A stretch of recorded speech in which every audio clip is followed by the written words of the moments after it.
Hello. What I'm going to do in this video cast is take you through an answer to the question, to what extent was the Nazi takeover of power 1933 to 34 a legal revolution?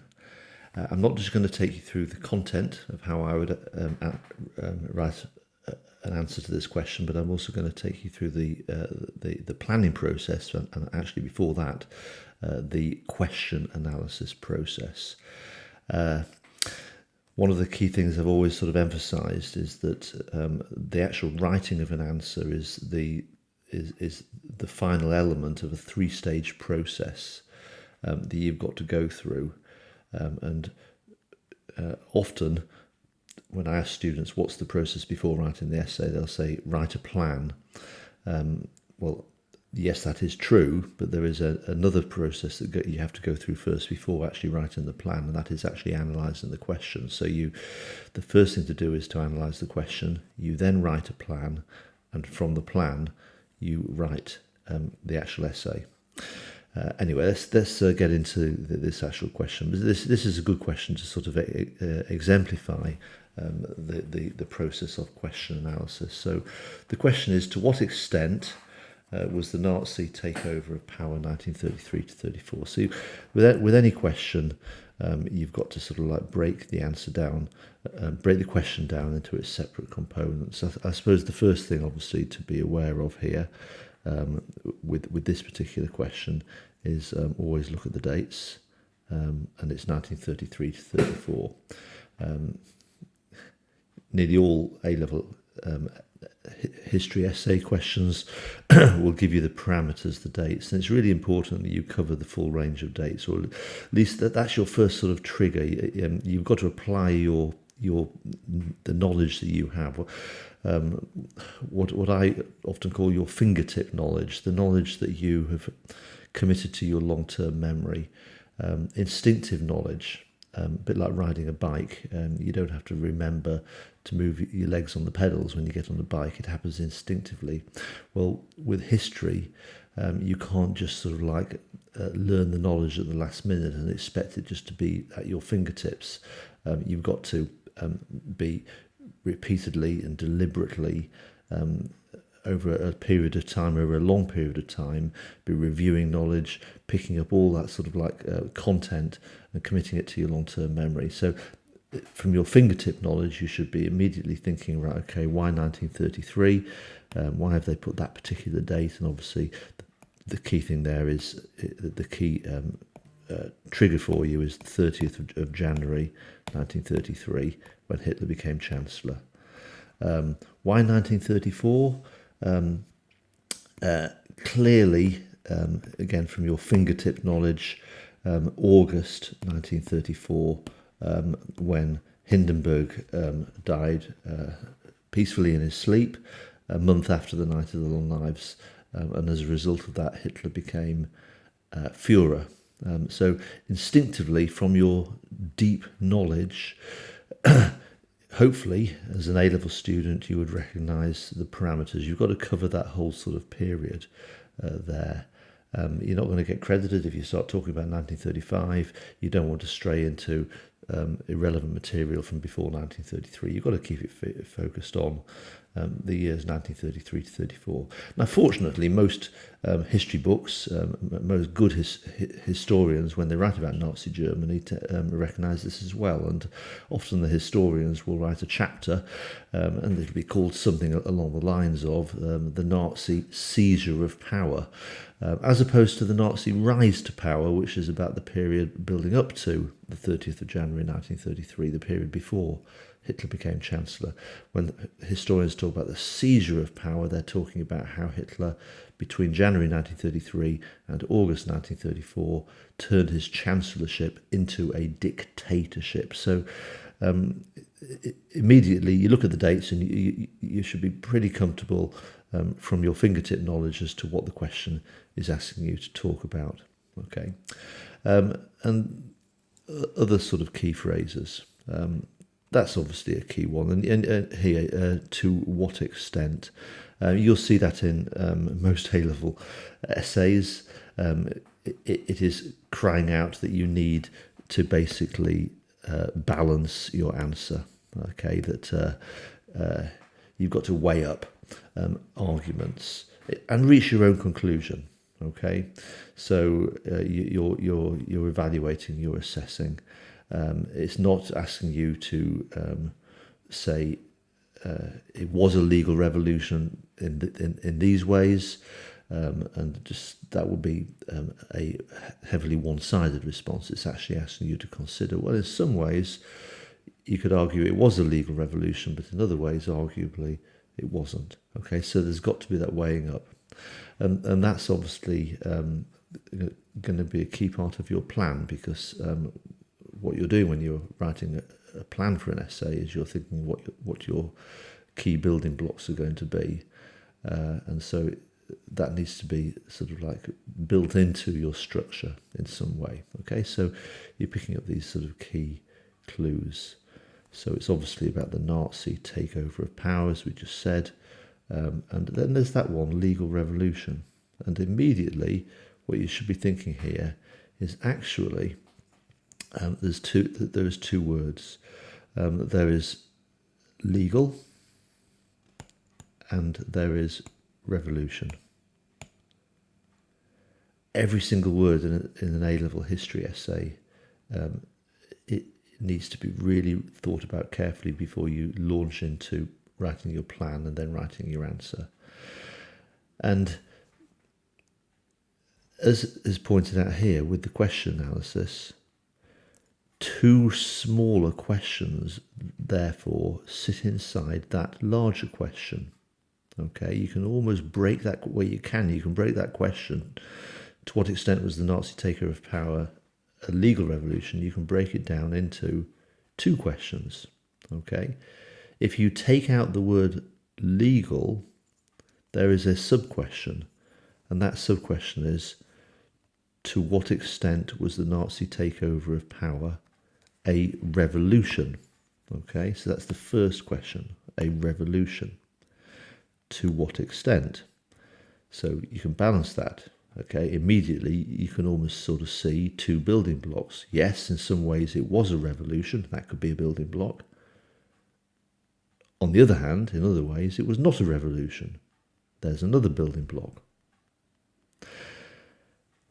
Then you've got a second question. You put the word legal back in, and it is, to what extent was this revolution legal?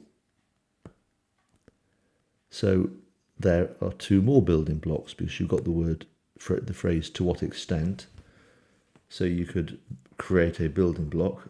Yes, to some extent the revolution was legal. And the next building block, to some extent it could be argued that the revolution was not legal. So pull back from that. That's what I've done here in this next section. Okay, so that first question, to what extent was the Nazi revolution, so to what extent was the Nazi takeover of power a revolution, taking out the word legal, and there are those two building blocks. Okay, it was, or you could argue it wasn't. Now, I've used the phrase it was arguably incomplete. More on that in a minute. It's really important not to make your essay too formulaic.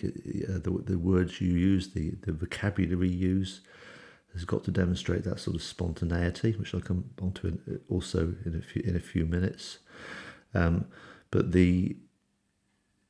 So rather than mechanically say it was not a revolution, you're varying the language a little bit. Okay, so it was an incomplete revolution as opposed to it being a full revolution. Okay, so you've got two building blocks there. Okay. Notice how also, because Hitler wanted to maintain continuity with the past.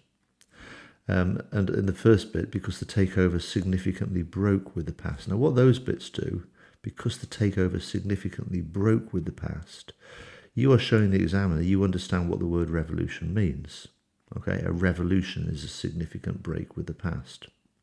So when you say the revolution was incomplete, you show the examiner in your academic vocabulary that you understand what revolution means by saying because Hitler wanted to maintain continuity with the past. So you're putting in the language of the subject, and that is so important as well with A-level. You're not just demonstrating your historical knowledge, and hopefully you are going to demonstrate that fingertip knowledge, your long-term deep knowledge, but the way in which you write about the knowledge has got to use the appropriate vocabulary. So you've got to grab those opportunities, think about everything at every stage. Okay, so there's building block 1 and building block 2, and then as we pointed out here, the second part of our question analysis focuses in on the word legal. Okay, the sort of sub-question within the question. So to what extent was this revolution legal? And again, because it's to what extent, there's clearly 2 building blocks. So the first building block is, baldly put, it would be, yes, it was legal. The second building block was, no, it wasn't legal. But you're better than that. You're an A-level historian. You want to use appropriate vocabulary, okay? Show your academic literacy. So Hitler was intent on maintaining the appearance of legality throughout the whole takeover process. Now notice there, you're not just saying, yes, it was legal, you're applying that fingertip knowledge. Again, I like that phrase, fingertip knowledge. It comes from a leading academic called Christine Counsell, who works in Cambridge, training history teachers. So you're applying your knowledge of the subject in the way in which so rather than just say, yes, it was legal, you know something about this, so build in something within that, change that sentence, expand it a little bit to show you know something about it. So you do know that the appearance of the legality of the revolution was intended by Hitler, okay, because he wanted to put on a front for the conservatives, okay, and the middle classes to maintain their support. So you've therefore said that Hitler was intent on maintaining the appearance of legality throughout the whole takeover process. And then the flip side of that, again, you could just boldly say the revolution was not legal, but you're better than that. You're a historian, you have knowledge. So the takeover bordered on the edge of illegality because Hitler often did not follow the spirit of the law. Okay, so you're sort of recognizing the subtlety of it. Okay, because if you don't sort of like use your literacy in what you're doing here is basically constructing topic sentences. If you don't do that, then your essay will come across as being very simplistic. Okay, so think about how you word the opening sentences for the building blocks, because what you've done here is you basically constructed the four main elements of your answer, and each of those sentences is what we call a topic sentence. It will be the sentence that sits at the beginning of the building block. Okay, now a building block, another word you could use is paragraph. Okay, I prefer the word building block because sometimes you may have quite a big building block which you may want to split into 2 paragraphs. Okay, so rather than artificially write a single paragraph on each building block, which you may often do, and you probably will only write 1 paragraph on each of those building blocks. Nevertheless, you've got to think to yourself, could you break it down into 2 paragraphs? So you've got 4 building blocks there, and you've got reasonably strong topic sentences starting to emerge, okay, which therefore takes me on to this there. Okay, so there we are. Topic sentences are now starting to emerge, okay? And all I've done there is I've just written down for you in one place the 4 sentences that we have just created. 1, the takeover of power was a revolution because the takeover significantly broke with the past. 2, the revolution was incomplete because Hitler wanted to maintain continuity with the past. So that's our first question, balanced.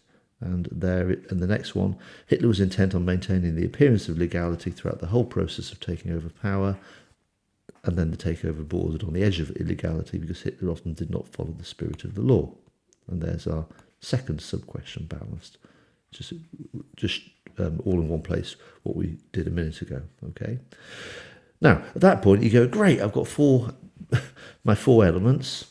Now I'm ready to write my answer. There's effectively my plan in a nutshell. I'm going to launch into it, but be careful. You've got a little bit more thinking to do, okay? Think about what do you know. Go back to that fingertip knowledge, that deep knowledge that's in your long-term memory, that instinctive knowledge, okay, that you have because you've been reading well and working in that way over 2 years. And just pause and just think to yourself, okay, think about that question. To what extent was the Nazi takeover of power in 1933-34 a legal revolution? Are there any obvious missing areas? Do those 4 topic centres cover everything? Because there may be something blatantly obvious that you think, actually, those 4 sentences don't quite cover everything.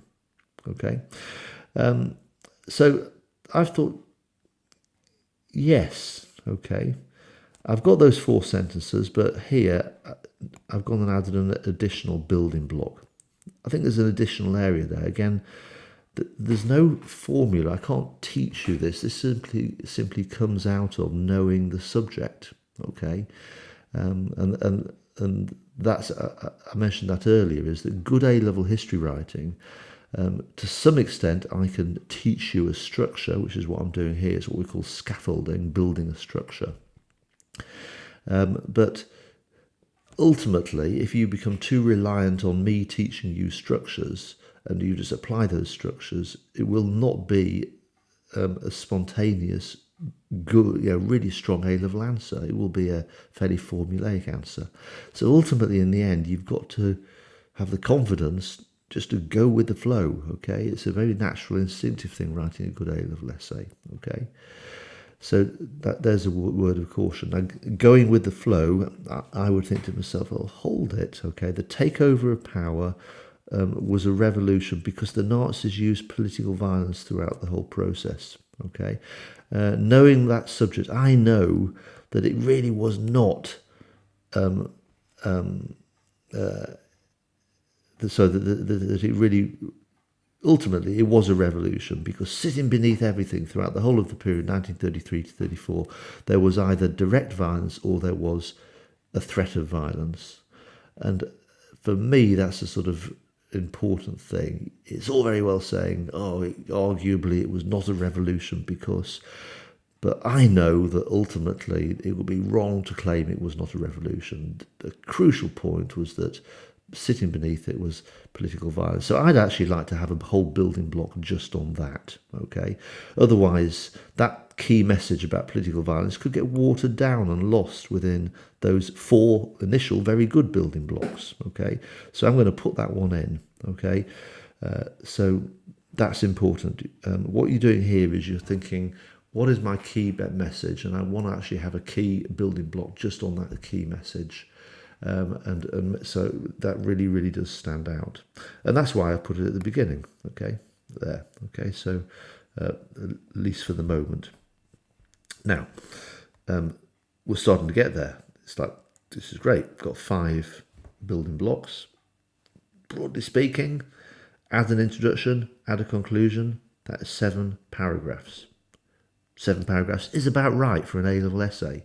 If you're writing for 45 minutes, okay, knock off 3 minutes for the question analysis and the planning stage, which in an exam, I'm spending the best part of nearly an hour doing it here, talking you through it, but in an exam, the question analysis and the planning stage is happening pretty, very, very quickly inside your head, and you don't have to write it all down. It's you just very quickly identifying what the key elements are. So you've got 7 paragraphs. In let's say 45 minutes, take away the 3 minutes, that's 42 minutes. That's 6 minutes per paragraph. That sounds about right. Okay, good. I can write a pretty good essay here. Okay, but the next stage, take a look at those topic sentences, and I've said smooth out those rough edges so the ideas flow from one to the other. Okay, throughout the whole of as you write your answer. So what I've done here is I've taken those same 5 topic sentences and I've just put in connectives. Now you've been learning about connectives ever since primary school, hopefully, ways of smoothing off sentences so that they flow from one to the other. Because remember, these topic sentences are likely to be the opening sentences in each of your main paragraphs or building blocks. And a good A-level essay is the paragraphs will naturally flow from one to the other. Now, there's lots of ways of getting them to flow, okay? Using connectives is one way. It is not the only way, okay? But this is about those sort of connectives. Again, it's about academic literacy, just smoothing it out. So you've got your first topic sentence, okay? That doesn't necessarily need to connect because it is the first main building block. The takeover of power was a revolution because the Nazis used political violence, okay? But then the next topic sentence, just put in that word also. That smooths it. The takeover of power was also a revolution because in the previous sentence you said it was a revolution, so there is our connective, okay? If you don't have that word also, it becomes mechanical. Your essay is starting to appear a little bit like a shopping list, okay? So you've linked that paragraph to the previous one simply by using the word also, okay? Now, what you do know with the third paragraph is you're shifting foot to the opposite point of view, the counter argument, aren't you? Because your first 2 paragraphs, the linking theme is it was a revolution. The next, the next paragraph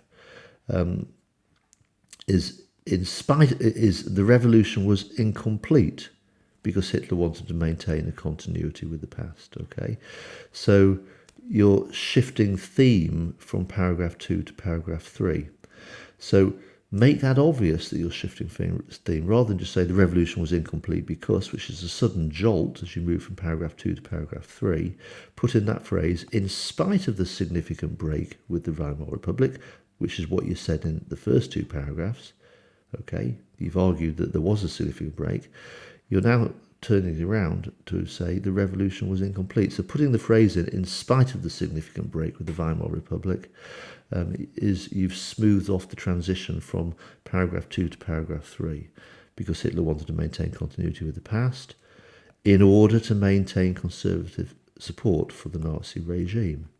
So again, all you've done is put in a little bit of extra knowledge, and the point here is if you go to the next paragraph, paragraph 4, you're now here, as you move from 3 to 4, you're shifting foot again, because what you're doing in the first 3 paragraphs, you've been focusing in on the concept of revolution. In paragraph 4, you're shifting to the sub-question about legality. So how can you sort of like move smoothly from revolution to legality? Again, your fingertip knowledge, what you instinctively know, you think, I know, okay, conservative support, there's our linking factor, okay? Because in terms of revolution, okay, Hitler wanted to maintain continuity, there's that key word, in order to maintain conservative support for the Nazi regime.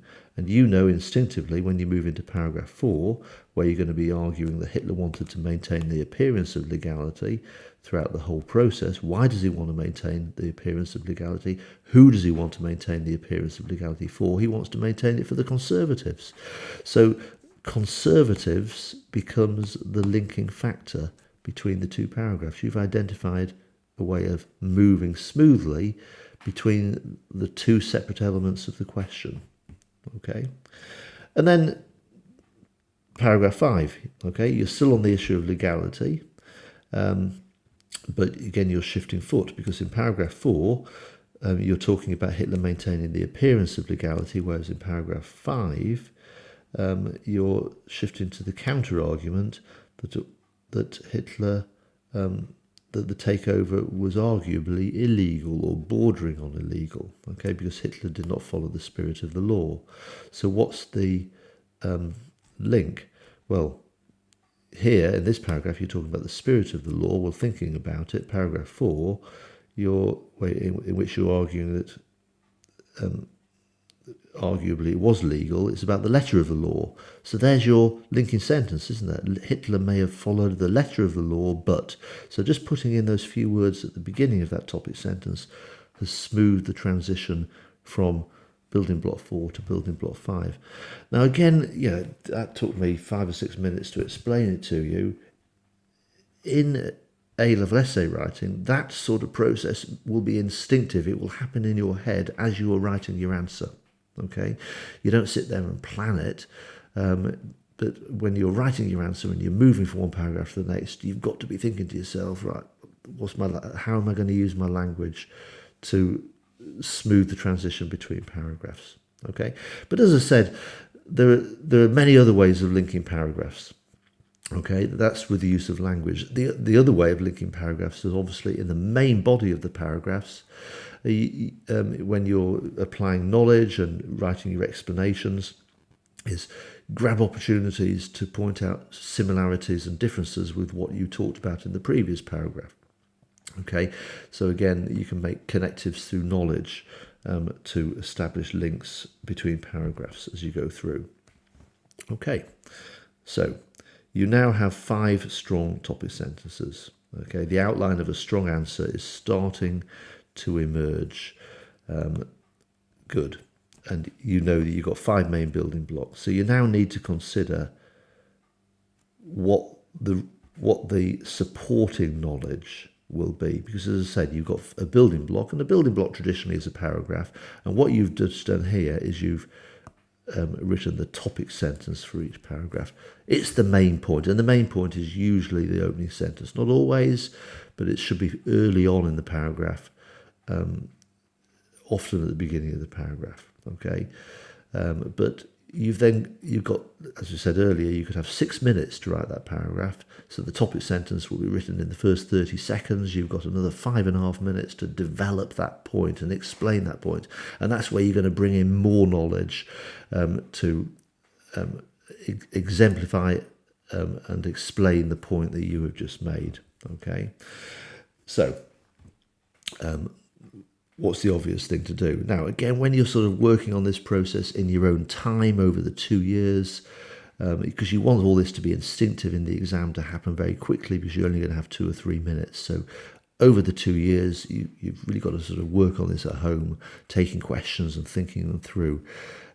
My advice would be to take those 5 sentences now and put them on a bit of paper and leave lots of space in between each of those points. So effectively, you are creating empty spaces, paragraph 1, paragraph 2, in which you can add the content. So what you're looking at on this page is simply, there are those 5 topic sentences, you've spaced them out, and you're now going to be thinking, what's the knowledge I need to put into that paragraph? Now, as I said, in the exam, you will not have time to do this, okay?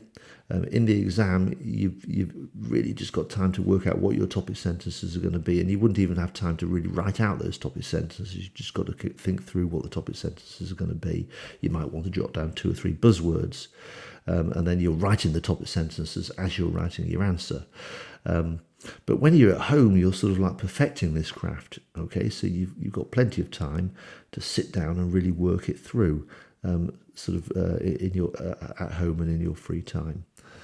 So I've taken those 5 topic sentences and left lots of space. Now, in the end, I cannot teach you this next stage. It comes down to the fact you can only do it if you have got deep knowledge. So it comes back to that fact. You cannot write history essays unless you have instinctively got knowledge. Otherwise, your writing just becomes very, very formulaic. The whole thing about A-level is you will have loads and loads of knowledge in your head, hopefully, And the big problem is you haven't got time to write down everything that you know. And that's often the problem. It's what we call a narrative.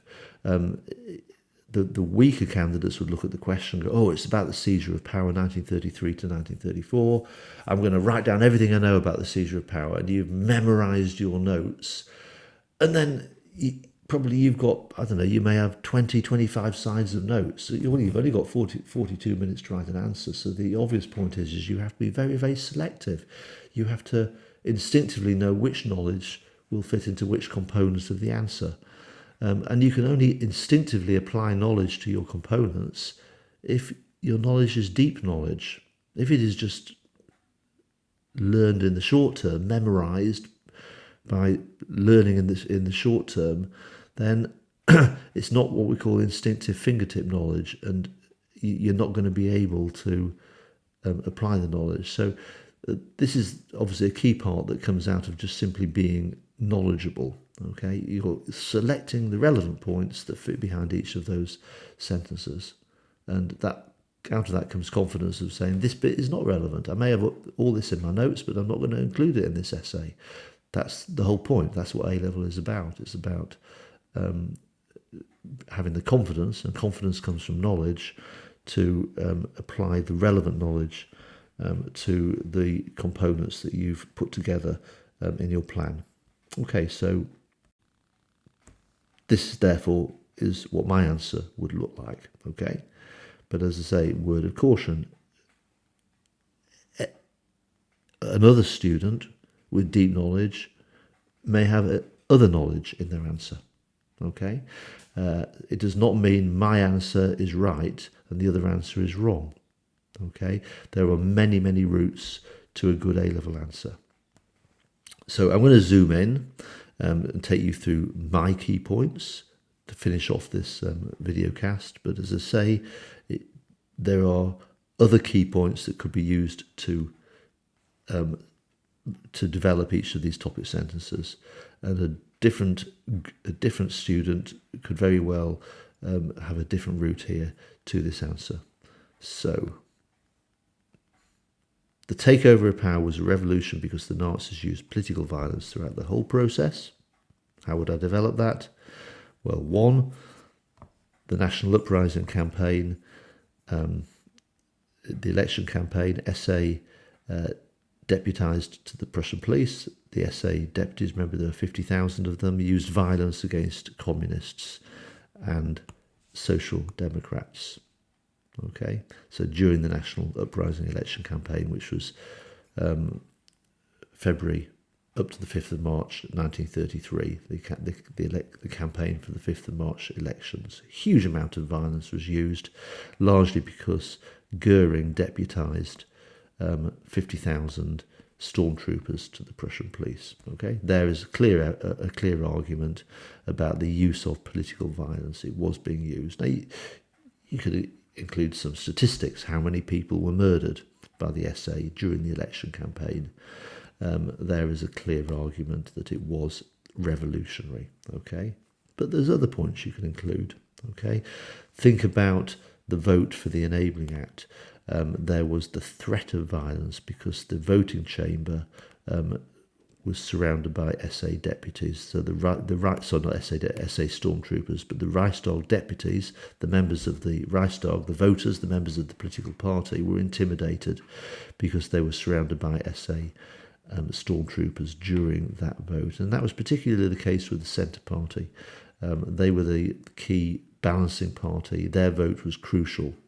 And many of them, we know from their memoirs, chose to vote for the Enabling Act because they were worried that afterwards they could have been rounded up by stormtroopers or even their families, the threat of violence against their families. Okay, so that therefore is an argument for revolutionary.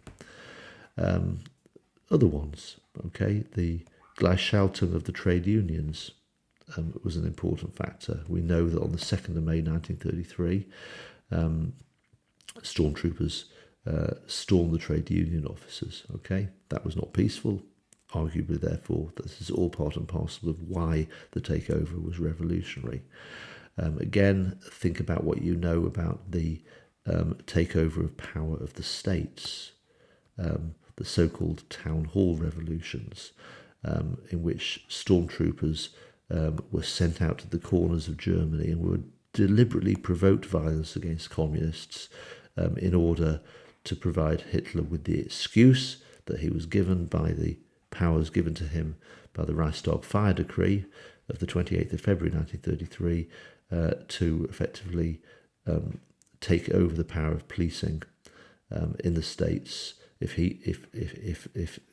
felt that the local state governments could not keep order themselves. So there was a deliberate attempt to undermine the sovereignty of the local state governments by creating violence as an excuse to take over their sovereign powers. And that was unscrupulous revolutionary tactics, even down to the extent in some areas SA stormtroopers dressed up as communists and would stage mock fights with each other, okay, as an example. Now, you thought, great, I've got loads of evidence there, okay, but remember the question said 1933 to 34, 33 to 34, and the point is everything there is all from 1933. So remember, it's really important you demonstrate knowledge over the whole of the period. Now, the obvious missing component is the violence of the Night of the Long Knives, which was in 1934. So clearly the Nazis resorted to summary justice, execution without trial, etc., etc.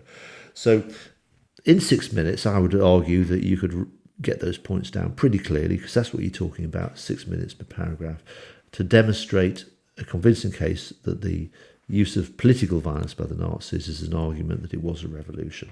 Okay, you then go to the next building block. The takeover of power was also a revolution because it significantly broke with the past. So you've got a refined definition, remember, of what revolution is. Is one, a key part of revolution is violence. You've demonstrated, you looked at that in paragraph 1. But the other part about revolution is a significant break with the past. Okay, a significant break. It's the opposite of continuity. So what are the significant breaks? So I've identified 5 main arguments here. Now again, if we look at those, you can see that they cover the whole period 33 to 34. So first of all, the Reichstag fire decree, passed the day after the Reichstag fire of the 28th of February 33, abolished civil liberties. Those civil liberties had been guaranteed by the Weimar Constitution of August 1919. Now, that's what we call excellent synoptic knowledge. What you're demonstrating here is really real deep knowledge, because you've actually linked what happened in 1933 to 1919. Okay, so you're demonstrating breadth of knowledge. It's relevant talking about 1919 because you're talking about change. But notice how also I've put in dates all the way through this. I mean, I'll just circle a few more. Notice how every opportunity where you can put in dates. Okay, they're looking for the precision, precise knowledge, and that's what you've really got to aim to do in this answer. Okay. When you're developing the points. So there's our first one. Second one, the enabling law ended democracy. That's our point, isn't it? Ever since 1919, when the Weimar Constitution was written, the Weimar Republic, it has been, the Constitution has said that a law cannot be a law unless it has been voted on and approved by the Reichstag. Well, effectively, the Enabling Act ended that. Okay, from now on, laws can be passed by Hitler and his cabinet without going to the Reichstag. Okay. Other examples of significant breaks with the past: trade unions were crushed. Now, again, I would put a little bit more in. What I would do, and a good candidate would say, would link back to 1919 or even back to the Bismarckian era, and show knowledge of trade union rights had been hard won, and they were enshrined and guaranteed. Collective bargaining was sort of built into the Weimar Constitution of 1919. So show knowledge of that. That was a significant change. And here's probably the biggest one of all. Federalism had been enshrined in not just the Weimar Constitution, but goes all the way back to 1871 when the Second Reich was founded. So you could mention that. That all ended.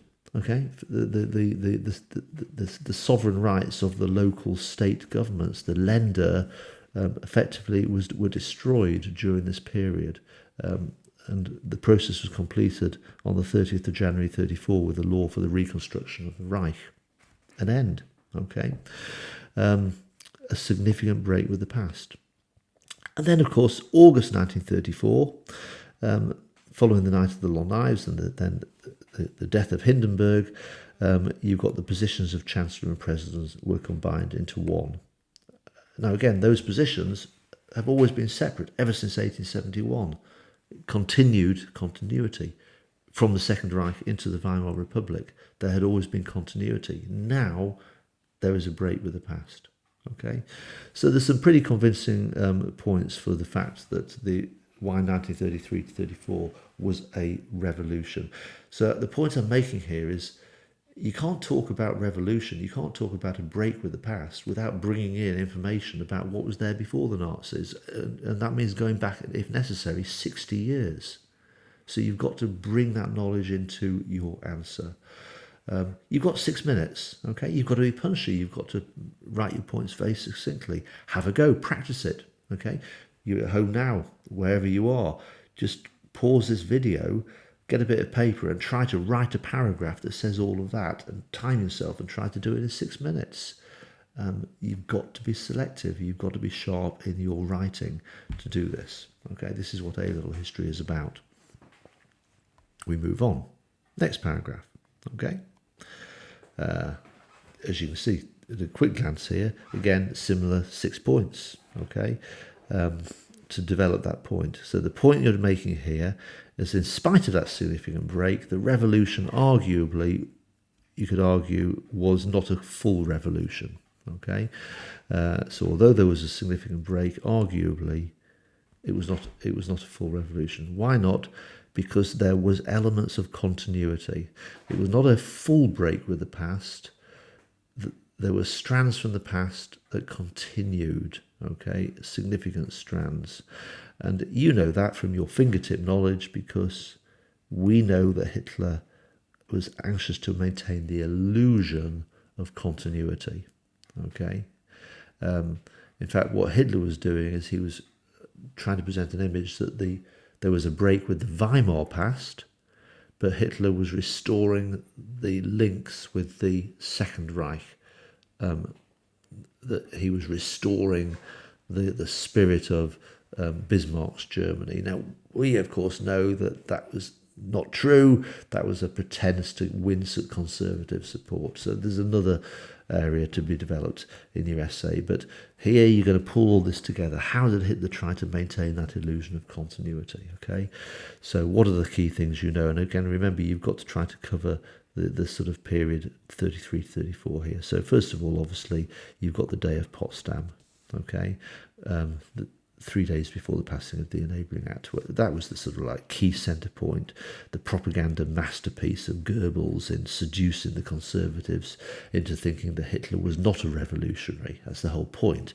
The day of Potsdam is Hitler is actually the opposite of a revolutionary. There's our historical literacy. He was a reactionary. A reactionary is actually somebody who is bringing back the past, not breaking with the past. Okay, he's restoring the values of the Kaiserreich, not breaking with the past.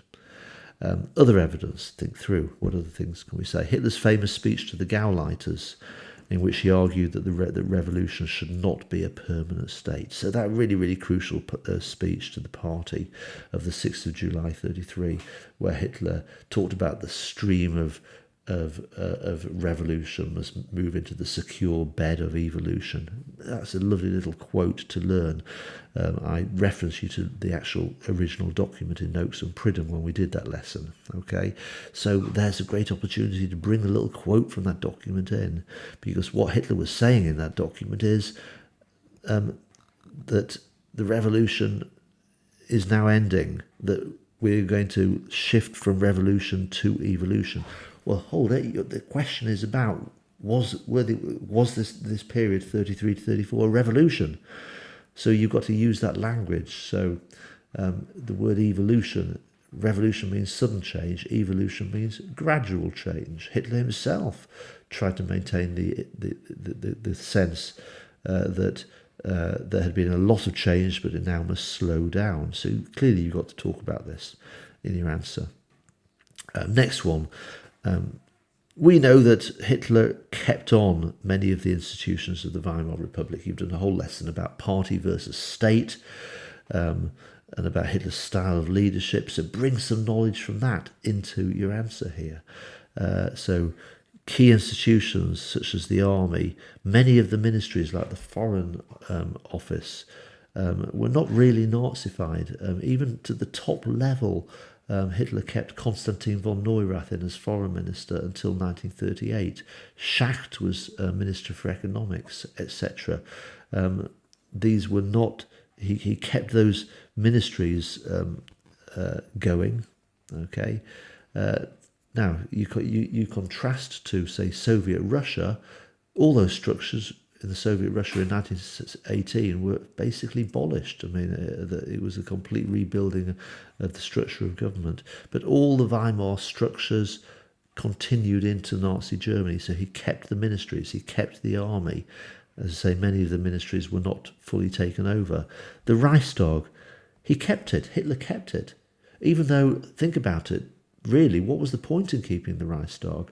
It wasn't necessary for passing laws anymore after the Enabling Act, but Hitler still kept it all the way through until 1945. He wanted to keep the illusion that the values of the past were still there. He didn't want to unsettle, in particular, middle-class Germans by abolishing everything that they were comfortable with. The Reichstag represented law and order to many German people, so Hitler chose to keep it, even though it actually had no purpose anymore. Okay, so that's an important point to make. Next point, kind of what he said, it's not just keeping the structures, but the people who work in those structures, who have the jobs in those structures, were largely unchanged. In particular, the army, the police, the civil service, the judges continued to be staffed by the same people. In most cases. So Hitler did not allow the Nazi Party to suddenly just march into all these buildings and take over and kick people out of their desks and take over their jobs. The same people were kept in running the country. And there's our synoptic point. In contrast to Russia, the Russian Revolution completely abolished the old structures.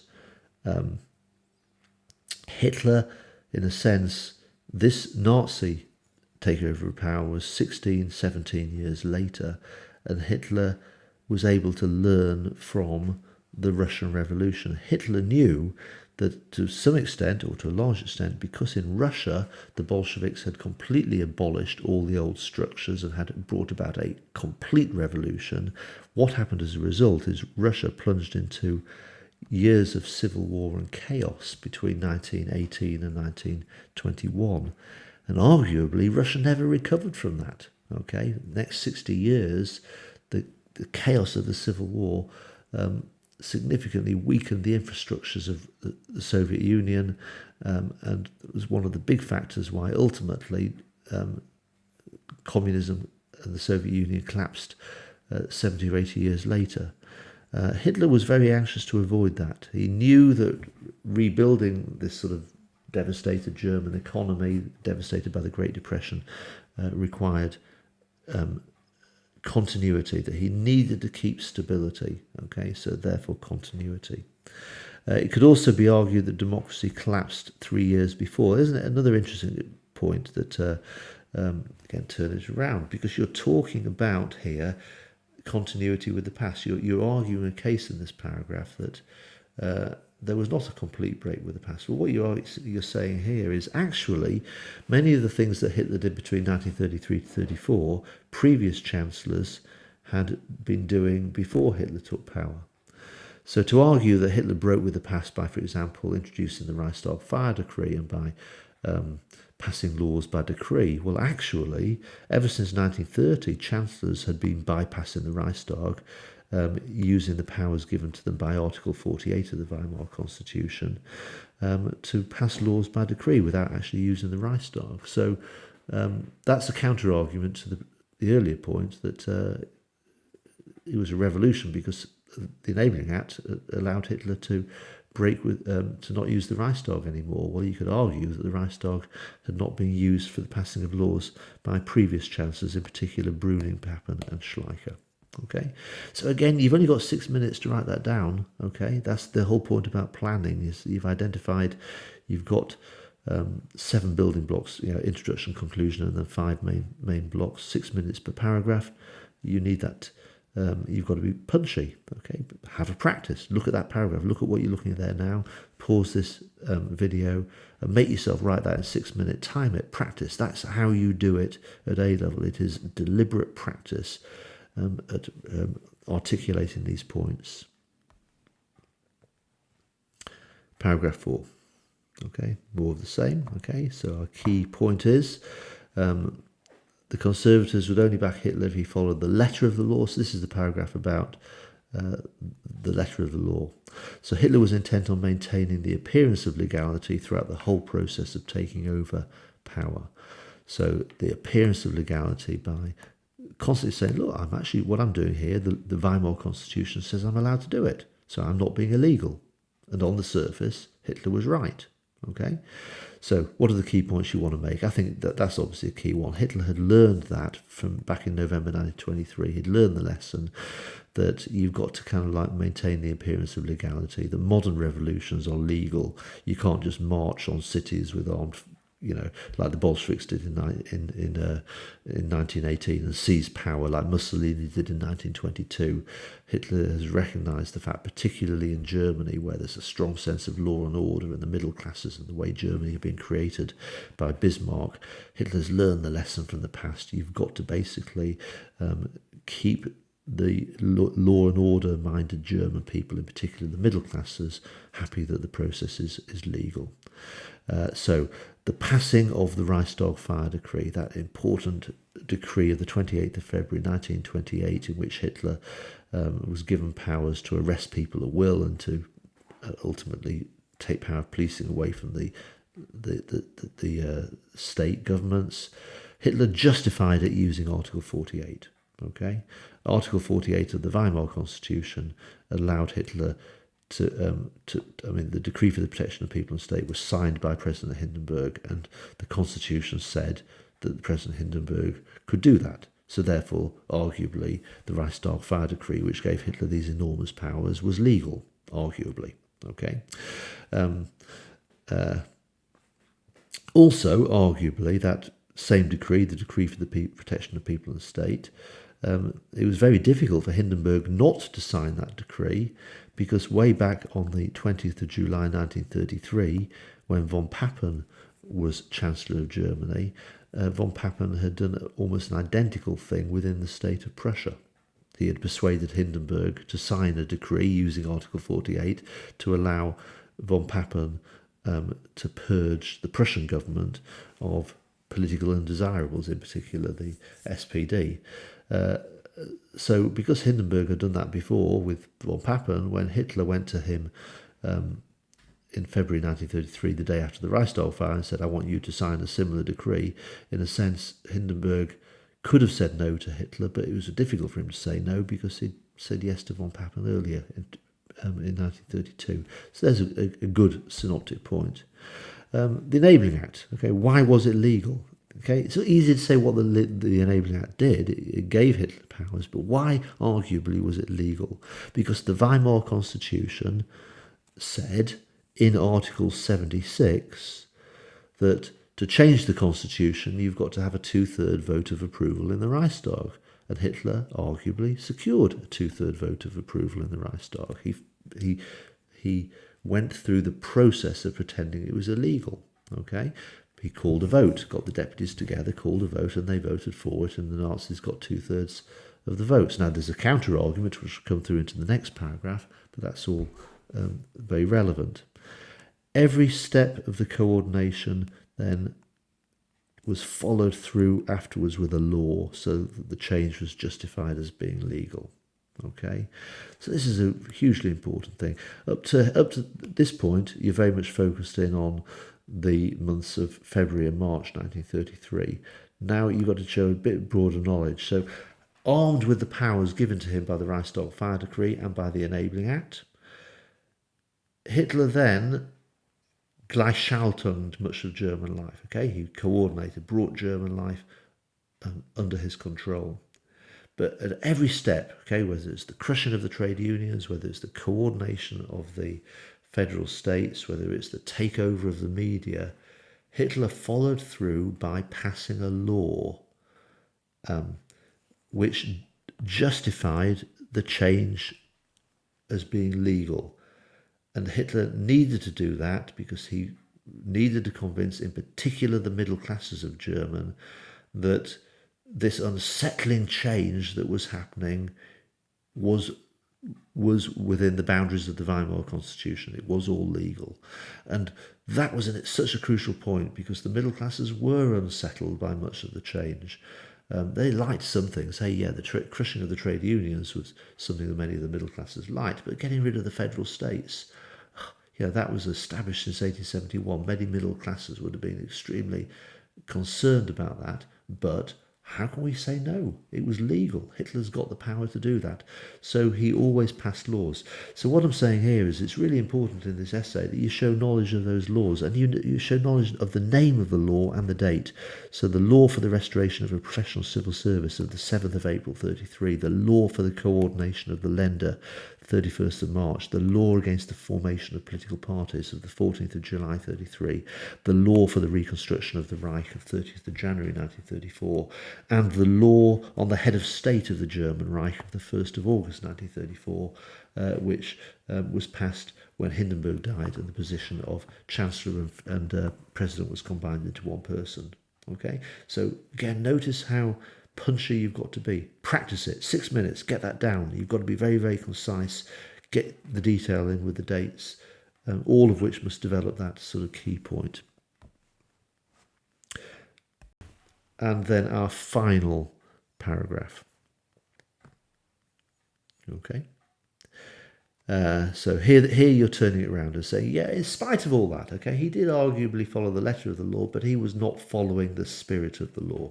Okay, so how are you going to argue that one? What are the sort of key points about not following the spirit of the law?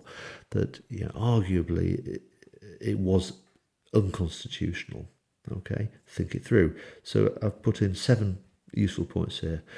Article 48 of the Weimar Constitution was designed to be an exceptional safeguard used sparingly to protect democracy. Yeah, that was the intention when Hugo Preuss wrote the Constitution in 1919. But Hitler was not following that spirit. Okay, Hitler was using it as a permanent feature. He basically made it permanent.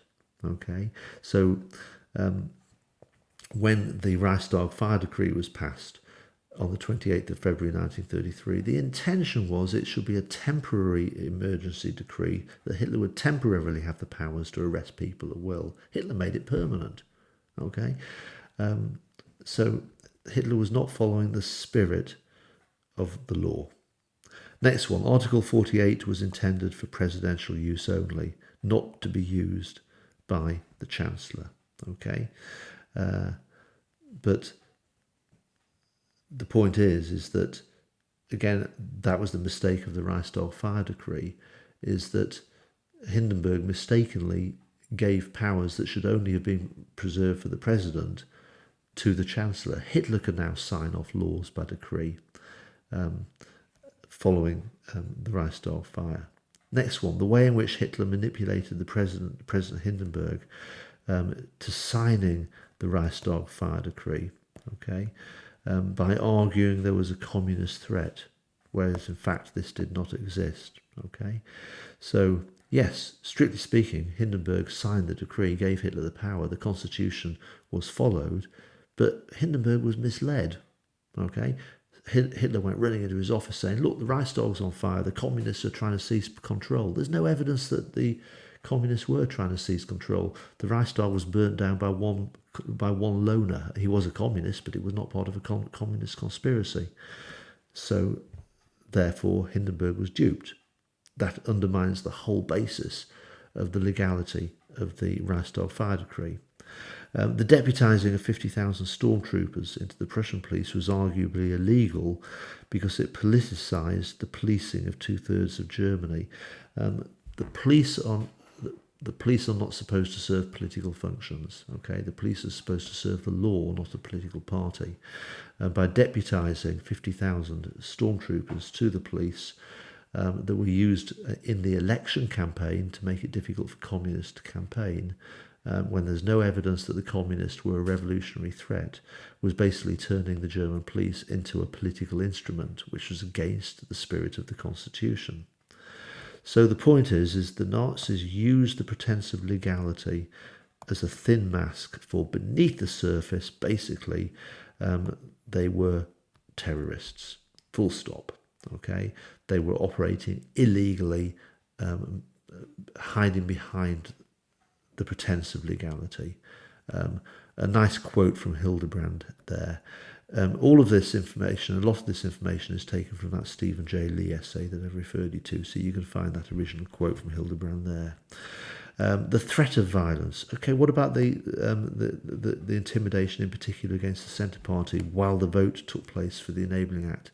There was a threat there. The inside of the voting chamber was surrounded by Nazi stormtroopers. We know that after the vote, we know that the SPD voted against it. As they walked out of the building, many of them were just immediately picked up and sent to concentration camps. So there was a definite threat. And obviously, key argument is the Night of the Long Knives. There was violence. There was summary execution. People were shot on the spot without trial. Okay, that was completely against the law. Hitler claimed afterwards that he had to do that because it was necessary, and that he was taking decisive action using violence to end a greater violence. But there's nowhere in the law that said he could do that. Okay. Those stormtroopers, the SA leaders, had legal rights to a trial, but they were not given a trial. So, again, lots of points you can make there. So, hopefully you got a sense there about what a good A-level essay should be like. You need to add an introduction and conclusion. I won't go into that now. That's a whole separate skill, which I've already taught you about what they should look like. There's that whole point about 42 minutes to write your essay. If you take off 3 minutes for the plan, which is basically 6 minutes for each paragraph.